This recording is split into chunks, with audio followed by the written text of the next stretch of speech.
Amateur tip: put your subfloor in before you insulate your wheel wells.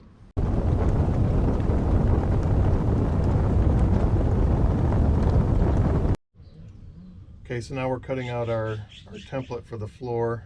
Again, I'm using this X board because it's pretty easy to cut, even with a knife or scissors.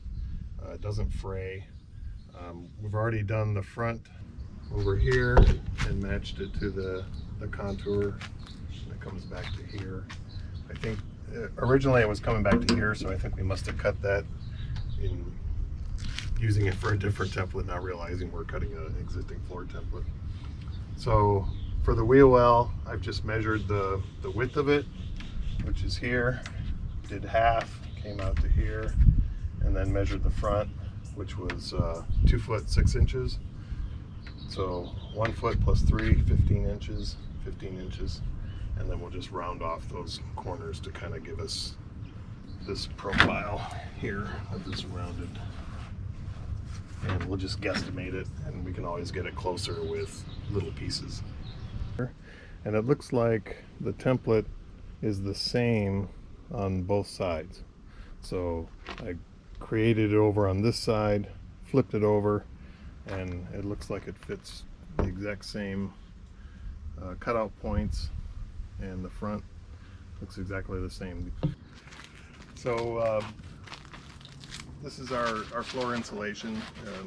The foil is the side that will go up. So this is upside down. I took that template and I laid it across.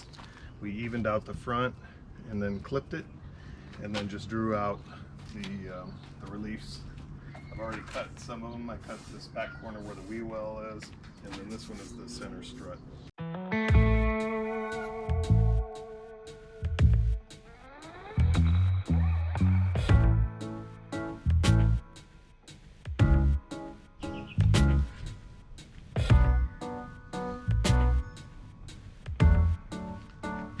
Now I've flipped my template. Before it was the corner here was on this side, so I flipped the whole thing over, and now I'm going to do the other side. We'll also have to measure across, because our panel, if you look inside, this side is not as far across as that side, so I need to make it skinny panel.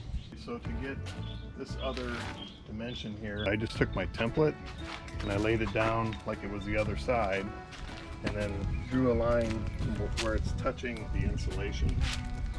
And so now all we have to do is measure from here to here, which is 1 foot 11 inches, and I verified it at different spots, so that's correct. I think what I'm going to do on here, because we lined it up with the edge, it should be the same. So I'm going to measure in 1 foot 11 inches and maybe add 1/8 of an inch, just in case it's a little off. It's always easier to take stuff off, and you can't put it back on once it's off.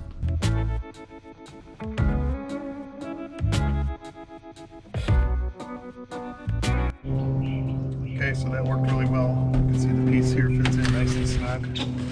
Not a lot of play in there. So that works good. Okay, so now we're going to work on the back section of the back half. Okay, so we're getting ready to cut the other side. We're using the thin one on the side that had the long board before, just to, again, for seams.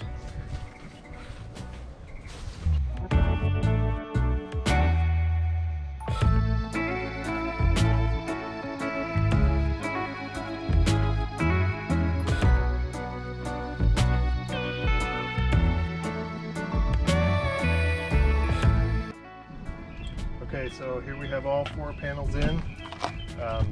This was the first panel that we cut, the big one, and then I did a half over there. And I took the other half of that, made one this size for over here, the seam running there, and then the rest was a full-size piece right here. We didn't put anything underneath here. I've seen people do like wood frames and aluminum frames, and I don't really think that's necessary. This stuff is pretty good stuff, and if you put a plywood across there, it's going to spread the load out. But so that's it for now. Next, we're working on the floor.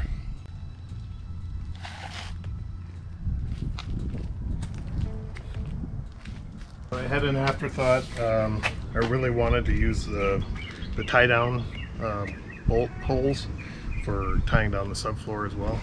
So we went back in with a template and we placed it on one side and punched through with a screwdriver where the holes were. And then we flipped it and checked it against the other side and they match up. So that's good to know with one template. The full length, flip it over, and it'll work for both sides. Today we're going to do the plywood subfloor. We have 3/4 inch plywood that's going to go on top. We're just going to use the exact same template that we used to cut our foam board, and I realize that it's going to, you know, the van, like it, especially at the wheel wells, it goes up like this, and so you're going to have a bigger gap in there, but I'm not going to worry about it because it's going to be covered. Okay, so time to cut our $85 sheet of plywood. Thank you, COVID.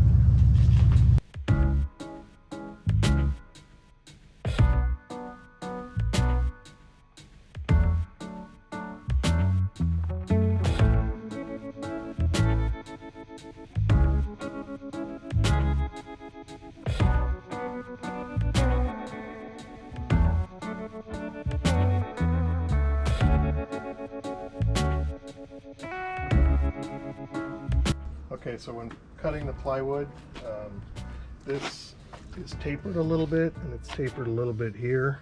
So you have to cut a little bit more than what our template tells us, and then a little bit here. And then there's also this little bracket right here, so we got to make a little cutaway for that. But other than that, the template works fine.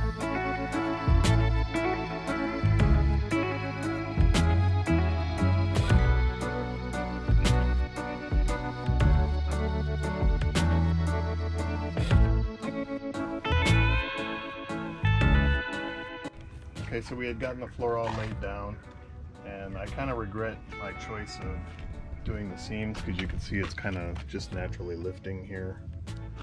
Probably what I should have done was a full length this way, another full length, and another full length. So what I'm going to try is using my biscuit joiner and put some biscuits in there to just kind of keep it from popping up. And I'm just going to go all around here, pop this one in, pull that out, do the same thing, pop it in.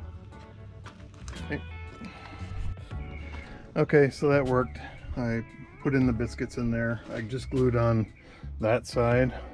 I didn't glue on this side, so this side's just kind of placed in, so if I need to take everything out, I can get it out. Same with here, I glued in this way, but not this side.